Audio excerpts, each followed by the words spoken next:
Olá, boa noite. Eu sou o Fernando Rodrigues e este é o Poder em Foco, um programa de entrevistas do SBT em parceria editorial com o jornal digital Poder 360. Nesta semana, o Poder em Foco entrevista o publicitário Washington Oliveto, premiadíssimo, o único publicitário não anglo-saxão no Hall da Fama do One Club de Nova York e no Lifetime Achievement do Clio Awards.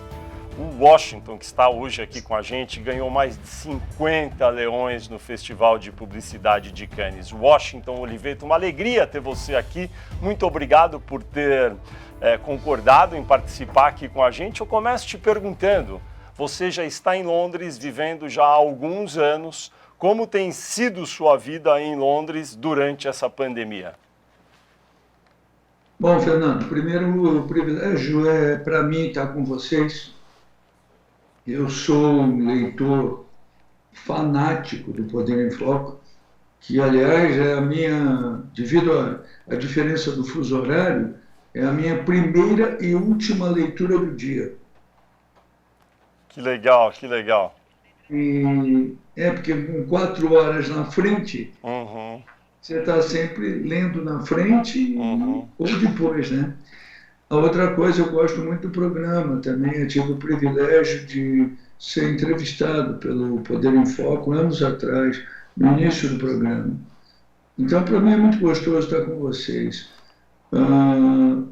A minha vida aqui em Londres, eu te diria que com todas as dificuldades da pandemia, ela tem sido muitíssimo agradável, porque eu me estruturei muito bem para vir para cá. Em 2015, eu já imaginava que a única coisa que eu não tinha feito na minha vida profissional era trabalhar em Londres, cidade onde, na média, a minha atividade é a mais bem exercida. A publicidade londrina, historicamente, e a gente sempre competiu com eles, feito loucos, historicamente sempre ganhou um pouquinho da publicidade brasileira, muito boa, e da publicidade norte-americana. Eu me lembro que você fez um comercial premiadíssimo para a Folha de São Paulo, aquele que era uma imagem reticulada, né, muito próxima da imagem de Hitler, falando muitas verdades, e que aí a imagem abria e aparecia a foto do Hitler, dizendo é possível dizer muitas verdades, mas é muito importante ver se elas contam uma verdade mesmo ou uma mentira.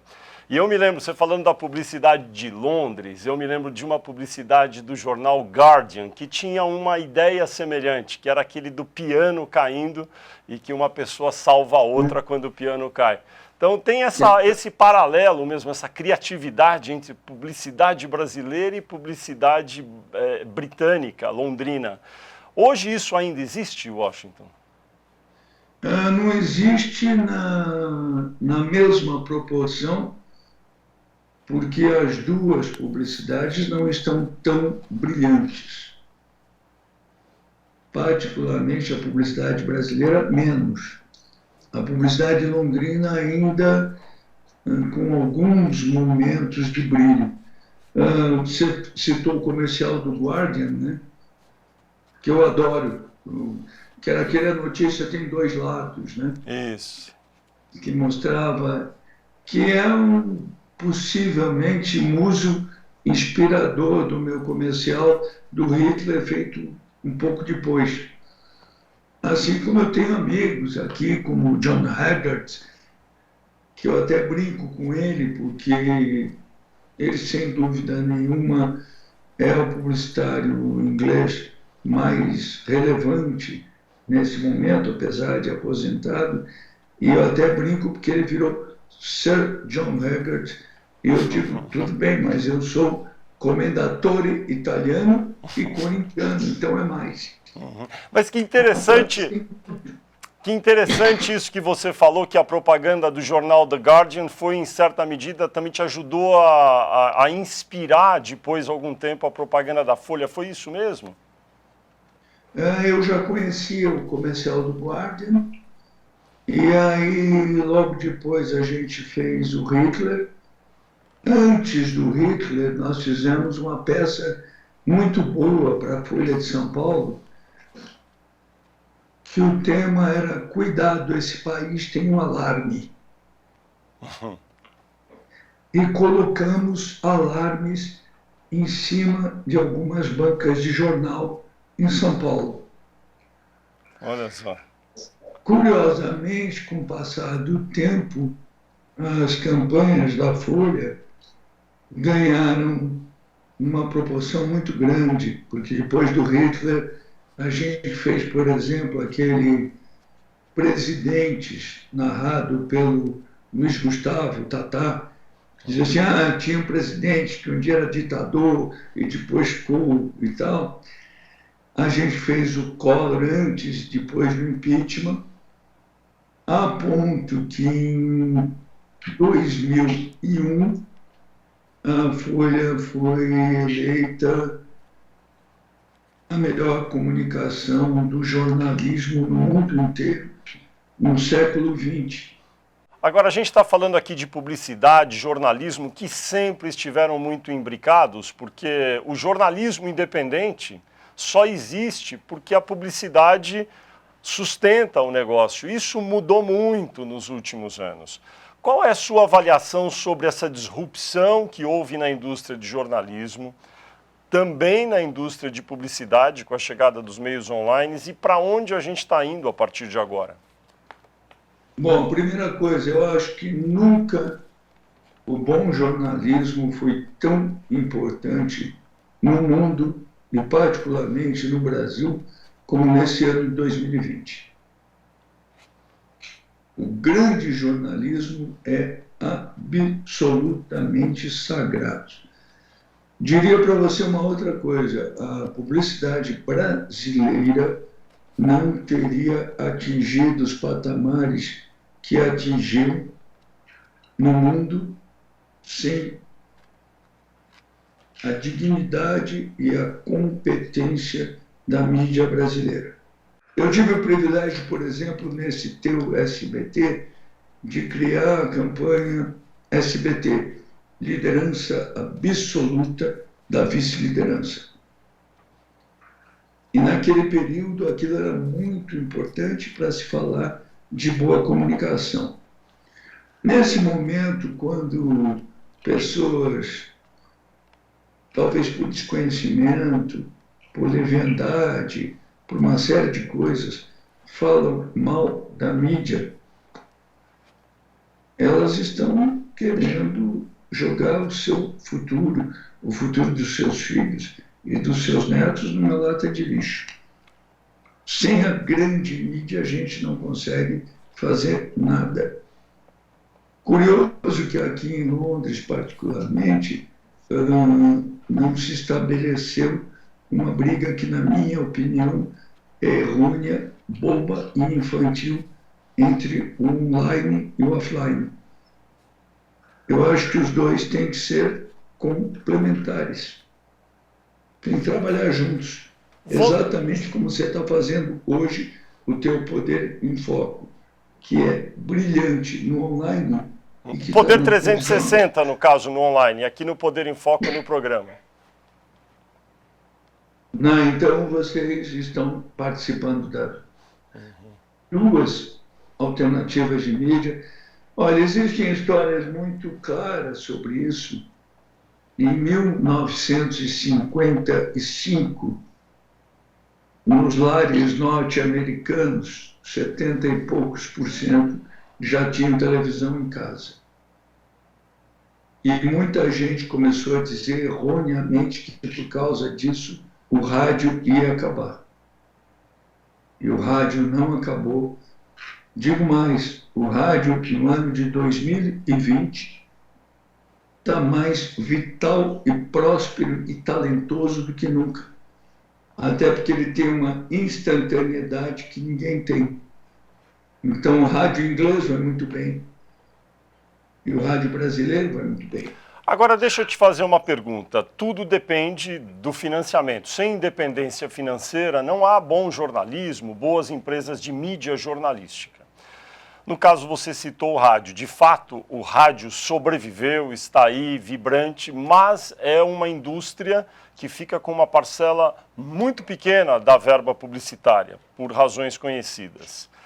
Aí nós temos os jornais impressos, que também estão aí, ainda com suas marcas fortíssimas em vários países, inclusive no Brasil, mas que perdem muita receita publicitária. Até quando isso vai ser sustentável para essas mídias, digamos, sem nenhum demérito, mais antigas? Eu acredito que é possível ser sustentável se cada uma dessas mídias buscasse reinventar. Eu lembro uma coisa, Fernando, que é muito curiosa. A primeira vez que eu tive aqui em Londres, muito jovem, era praticamente impossível você chegar aqui e não comprar uma revista que era sagrada, que foi a mãe da Vejinha, a mãe da New Yorker, de todas, porque era a revista que estava lá nas bancas, quietinha, e te mostrava que restaurante você tinha que ir, qual era o show, qual era a música, tudo que você tinha que ouvir. Você está falando da revista Time Out, que era muito vibrante e que tinha uma concorrente maravilhosa, que durou alguns anos, que se chamava City Limits também. Hoje em dia, a City Limits não existe mais, a Time Out está online, não é isso? A gente não vivia, se chegasse aqui, sem a Time Out. O tempo passou, a Time Out virou online, oficialmente perdeu seu espaço nos impressos, só que eles fizeram uma coisa muito talentosa. Há 3 anos atrás, eles chamaram os anunciantes, disseram, olha, a nossa Time Out agora está no online. Mas se o senhor continuar pagando o seu anúncio, eu garanto para o senhor que, apesar de estar saindo das bancas de revista, a veiculação vai ser muito maior, porque ao invés de sair das bancas e eliminar o impresso, nós estamos triplicando o impresso e distribuindo na porta dos metrôs e nas casas. E assim a revista está sobrevivendo online e offline brilhantemente. Para você que vem da cultura do jornalismo impresso, mas se transferiu para o eletrônico, para o online, sem perder outra coisa, existe aqui em Londres uma loja e um site que eu recomendo que vocês vejam, chamado Mag Culture, Mag de magazine, cultura de cultura, aonde você tem todas as novas revistas talentosas e brilhantes que acabaram de surgir no mundo. E eu virei um frequentador. Agora, na sua avaliação, Washington, ao longo do tempo, então, será possível manter o meio analógico impresso em papel de alguma forma? É isso que você entende? Eu acredito que sim, porque esse prazer do papel impresso, ele é infindável, né? É mais ou menos, será que dá para fazer uma analogia com a música hoje toda digital e a persistência do disco de vinil que não acaba? É uma belíssima analogia até por uma coisa, Fernando. Existe um prazer do disco de vinil que é infindável, né? Mas deixa eu te explorar um pouco sobre imagem. Imagem do Brasil, a imagem que o Brasil tem, que teve ao longo dos anos. Você que está já há alguns anos morando, vivendo profissionalmente aí em Londres. Hoje, qual é, na sua percepção, a imagem do Brasil no mundo exterior? Não é boa por uma coisa, basicamente, que se comenta muito e que me perguntam muito. Por que que o país que era percebido como um país da doçura e da alegria, de repente se comunica como um país do amargor? Isso se fala muito aqui. E se fala em publicações que nada tem a ver com o Guardian, que teoricamente seria o que antigamente se chamava de esquerda. Não, fala disso na Economist, se fala disso no Financial Times Weekend, ícones do liberalismo. Me perguntam muitas vezes como eu comunicaria o Brasil. Boa pergunta, eu ia te fazer essa pergunta agora. E eu acho o seguinte, que o Brasil não tem aproveitado uma coisa que é totalmente sagrada. O Brasil tem um número de pessoas físicas em todas as áreas muito fora de série e sensacionais. O Brasil é o Brasil do Tom Jobim, é o Brasil do Oscar Niemeyer, é o Brasil do Ivo Pitangui. E em todas as áreas nós temos isso.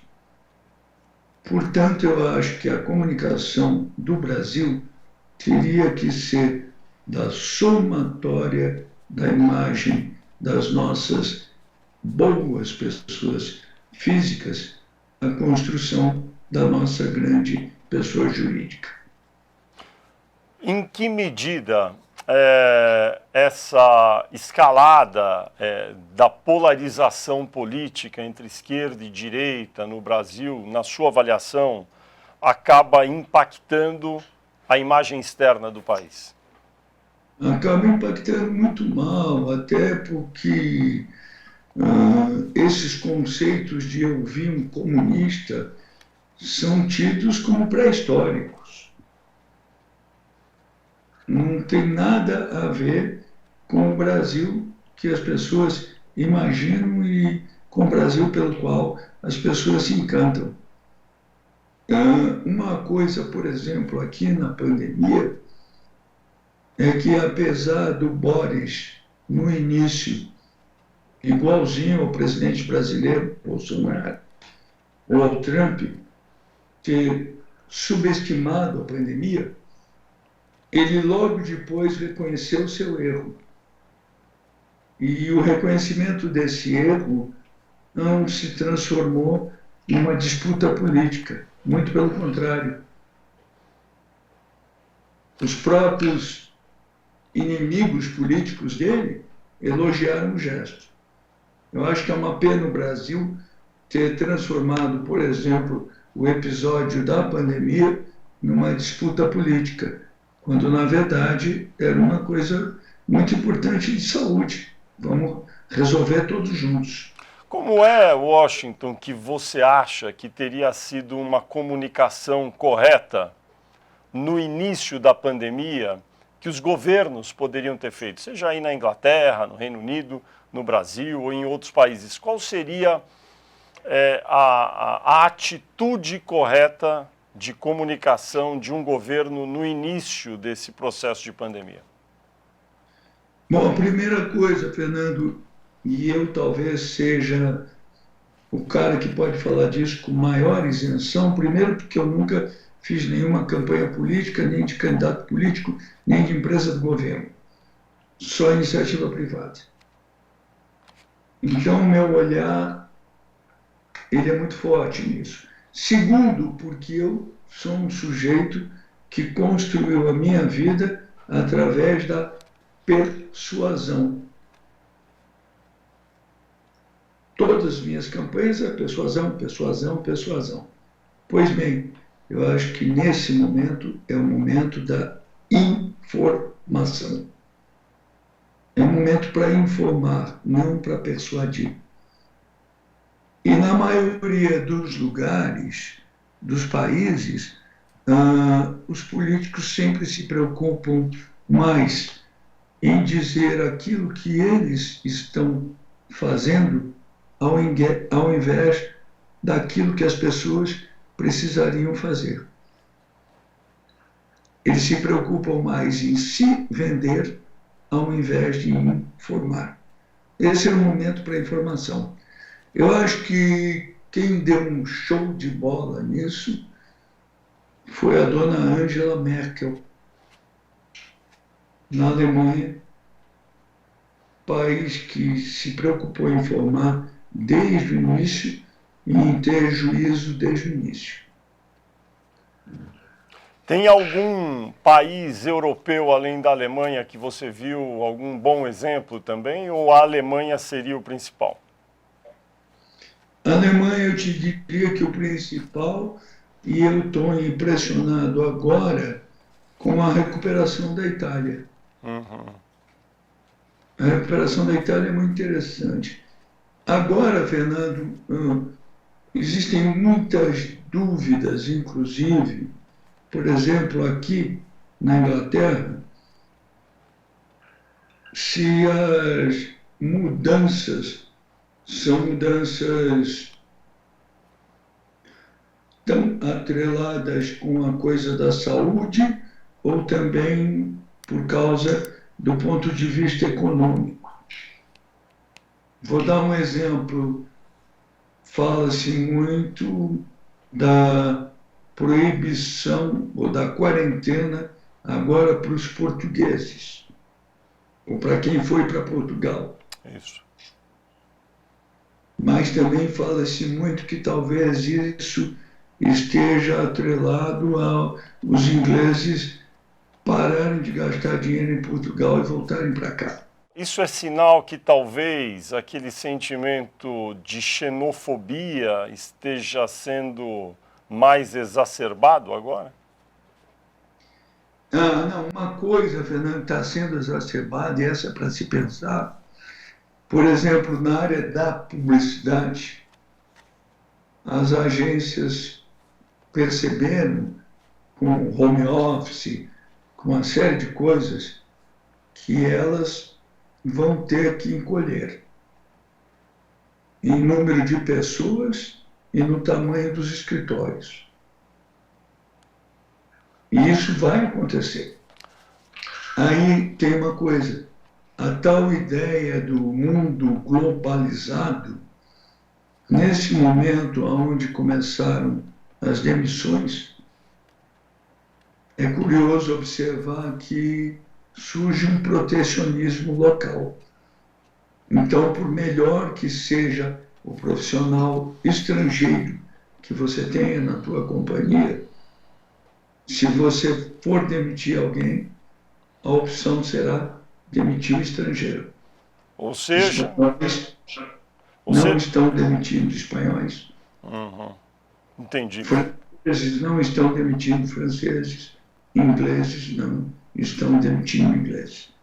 Ou seja, de fato, essa situação terrível nesse ano de 2020 ajuda, em certa medida, a reforçar esse sentimento mais nacionalista em cada país, não? Eu acho que sim. Eu acho que isso está acontecendo fortemente. É uma tarefa grande aí, talvez, para quem pensa num mundo mais integrado, mudar essa narrativa depois, porque esse pode ser um dos legados mais terríveis, não é? Os países se fecharem mais daqui para frente. Eu tenho intuitivamente e conversando muito dessa sensação. Aqui em Londres, que você conhece bem, por exemplo, existia uma coisa, ainda existe, que possivelmente os ingleses sempre foram menos bairristas que os meus antepassados italianos, ou que os espanhóis, ou que os franceses, ou os meus bisavós italianos sempre acharam que tudo da Itália era melhor. Os franceses também.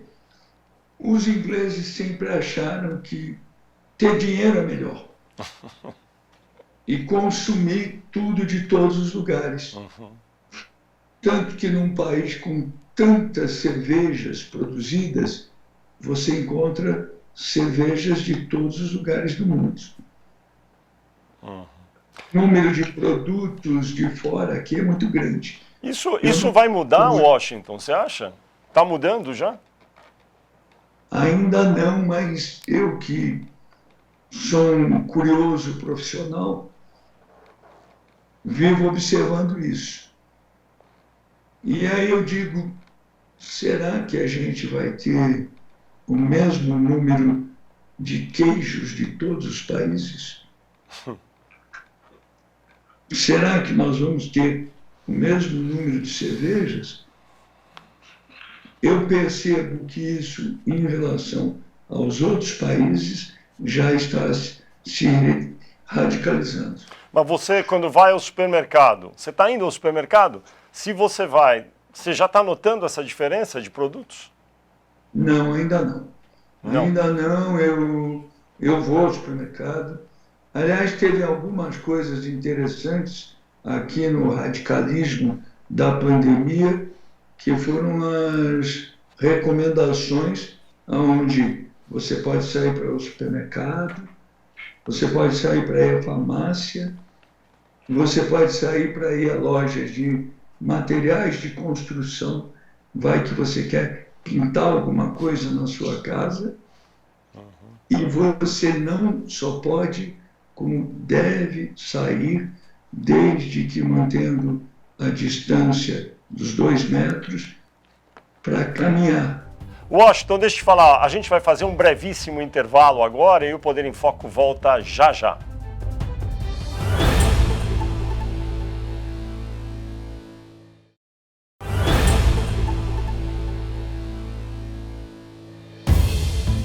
Estamos de volta com o Poder em Foco, um programa de entrevistas do SBT em parceria editorial com o jornal digital Poder 360. Nesta edição, eu entrevisto o premiadíssimo publicitário Washington Oliveto, que fala com a gente desde Londres, onde ele mora já há alguns anos. Washington, qual será o futuro da publicidade com essa redução de pessoas, com agências menores e, principalmente, com essa mania que todos dizem, ou imposição que vai ficar, que é o trabalho em casa, o home office? Bom, vamos tentar analisar isso sem nenhuma certeza, né? A publicidade, se tem uma atividade onde a gente não tem certeza de coisa alguma, é na publicidade. Mas, nesse período da pandemia, eu tenho conversado com muitos amigos, dirigentes de agências individuais e de grandes grupos. E todos tiveram um ponto em comum durante o home office. Todos trabalharam muito e ganharam pouco. Isso foi a primeira coisa. A outra coisa é uma mudança que ficou clara, mas essa é porque a publicidade já vinha, na minha opinião, bobeando em relação a isso.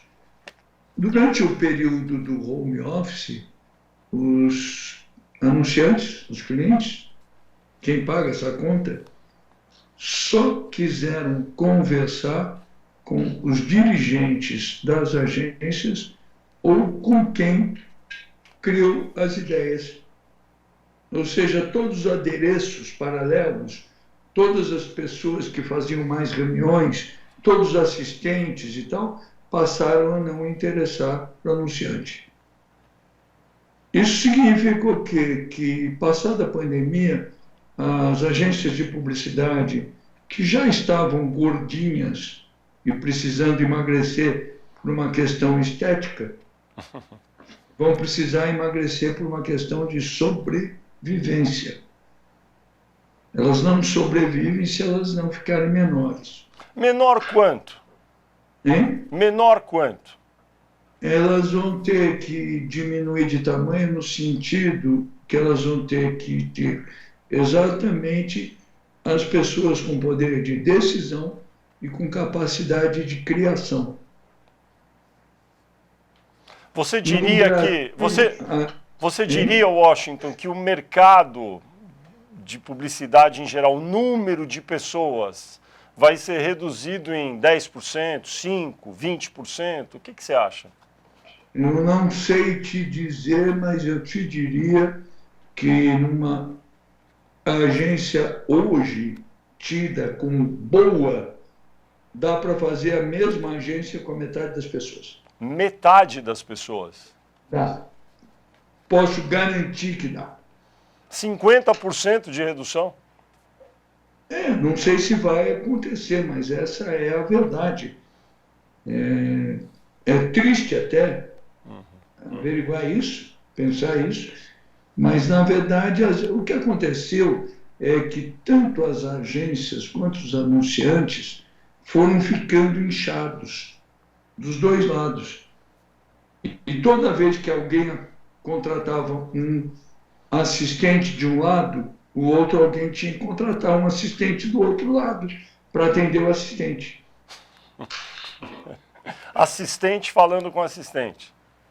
Assim como boa parte das reuniões passaram a ser feitas com a utilidade qual? Para marcar uma próxima reunião. Então, isso tudo vai encolher muito. Agora, junto disso, a gente tem mudanças fortes no negócio da mídia, em termos de negócios.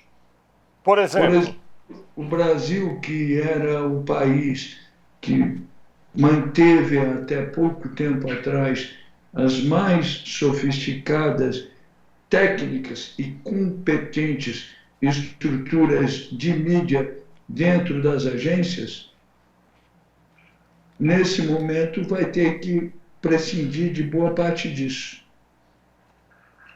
Porque os veículos mudaram e aí você não tem condição de manter a mesma coisa. Deixa eu te perguntar sobre o processo criativo.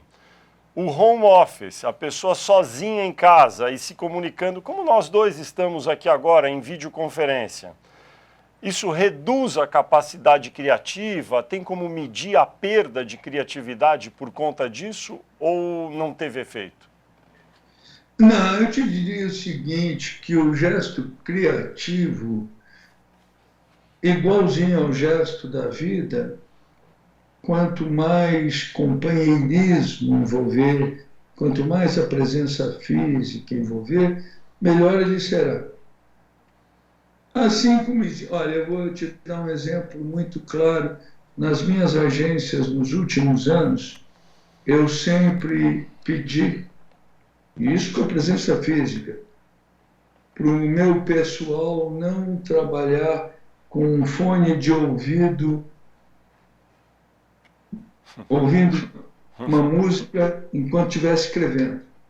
Por quê? Porque existe uma coisa muito óbvia, meu Deus.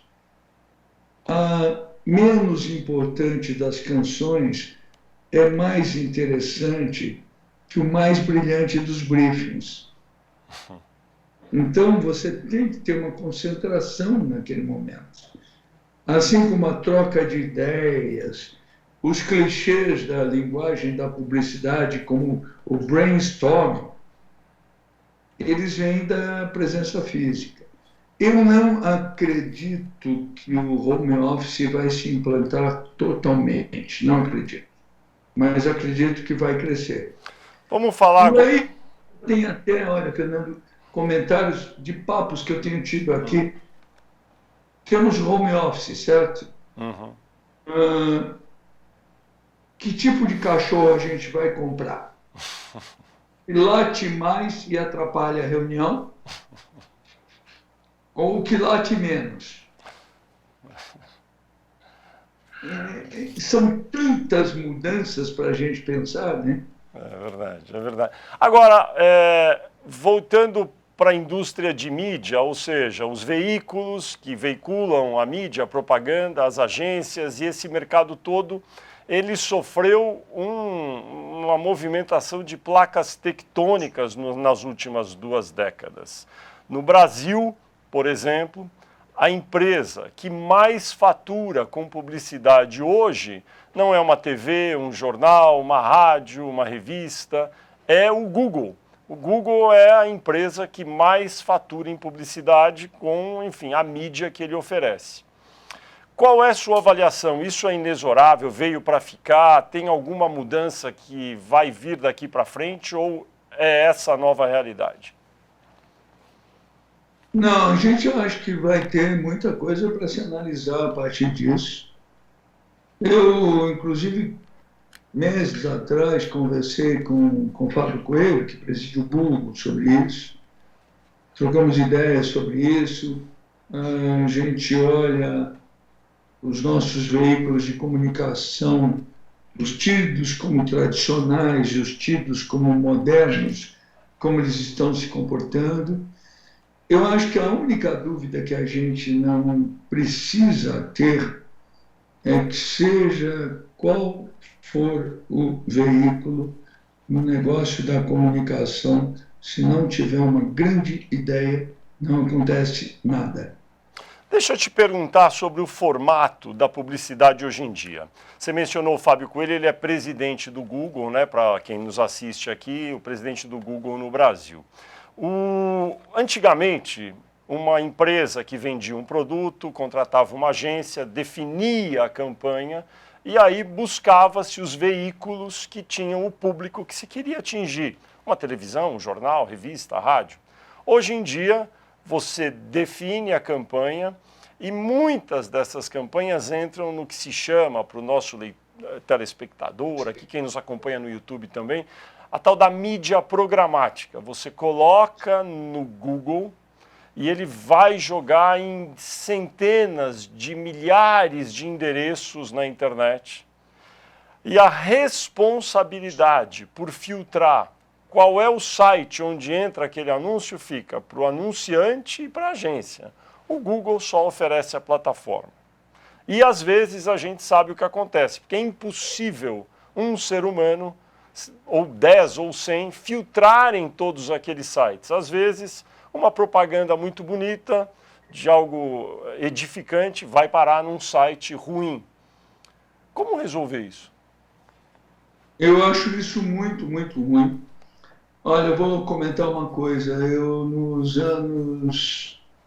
Início dos anos 80, eu trabalhava na DPZ, uma magnífica agência, foi antes de fazer a minha agência, e na época existia uma coisa que os profissionais de mídia estavam buscando implantar no Brasil, chamado GRP, que era Grossing Rating Point, que era o número, você tinha como calcular o número de vezes que a tua mensagem tinha atingido aquele consumidor.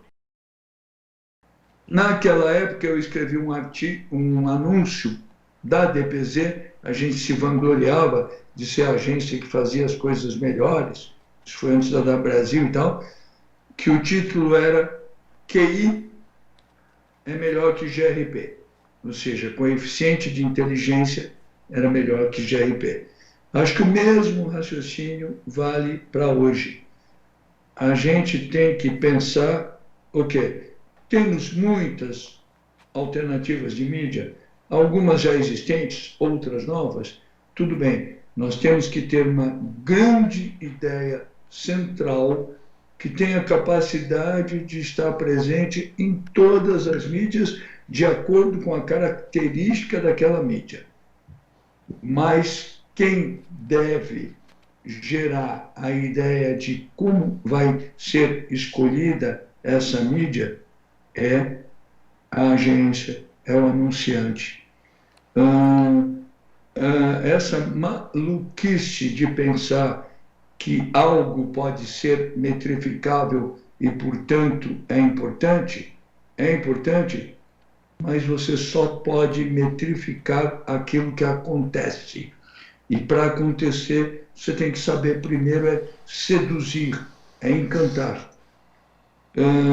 Não existe o teu poder brilhante todos os dias sem boas reuniões de pauta, sem boas ideias. Não existe grande publicidade, grande comunicação sem boas ideias. Você pura e simplesmente atingir Deus e todo mundo, não interessa se você atingiu o público errado, se não é a tua intenção, se não é a tua necessidade. Washington, deixa eu te falar, a gente vai fazer um brevíssimo intervalo agora e o Poder em Foco volta já já.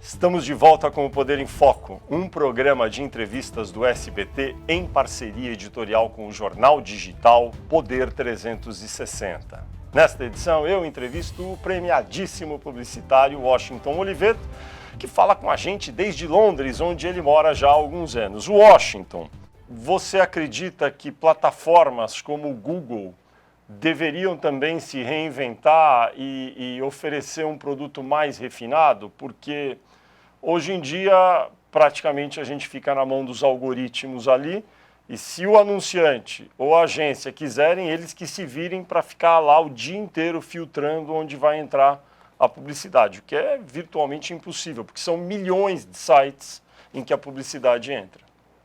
Eu não tenho nenhuma dúvida que plataformas como Google ou qualquer outra vão ter que se requintar, se refinar. Mais do que isso, vão ter que se definir como veículo.